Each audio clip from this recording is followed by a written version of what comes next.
from. I'm one of the personal trainers here at Revitalize Clinic. So one of the main things that my clients want to do is get a tighter midsection. When you're thinking about the midsection, a lot of people want it for aesthetic reasons. They're mainly just thinking about your six-pack.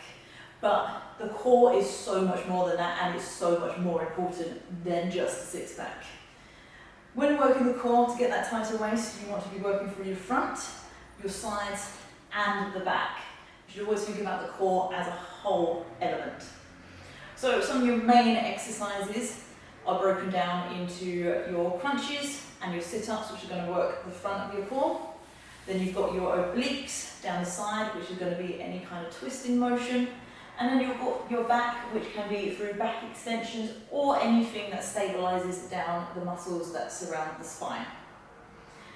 Alright, so I'm going to demo some of these movements and how to progress them. So when it comes to working the front of your core, you've got your main exercise, which is a crunch. Your crunches can be scaled. You can start with hands at center, and you're just aiming to squeeze that stomach down to the floor. Make sure it doesn't push out. Really push it down. That's one of the main things that people get wrong with your crunches. These can be scaled to bring your hands out, and then when you're ready, they can be scaled to a full sit-up. Full sit-ups work a little bit differently. They also work the front, but they also work your lower back too.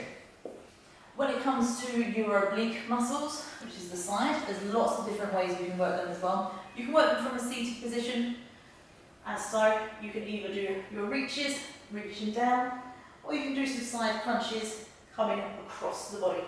But one of the best ways to work your side obliques is to grab yourself a nice heavy weight.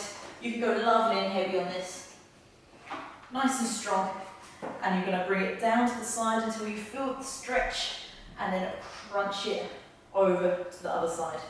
That's one of the best ways to work the core. Obviously make it nice and even on both sides. Once again, I see people get that a little bit wrong. They'll hold an equal weight in each hand.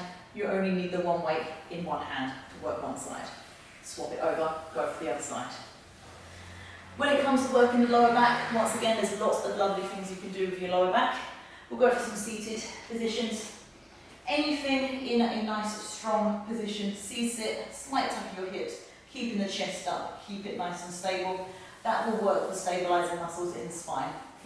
These can then turn into twists where you'll also bring a little bit of your obliques in there, or they can be simple holds. If you want to make it harder, you can always bring your legs up. But anything that's going to target that lower back.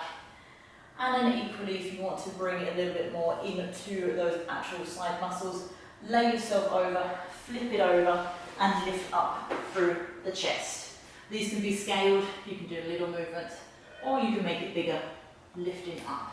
But make sure you're really squeezing through those glutes and through the back.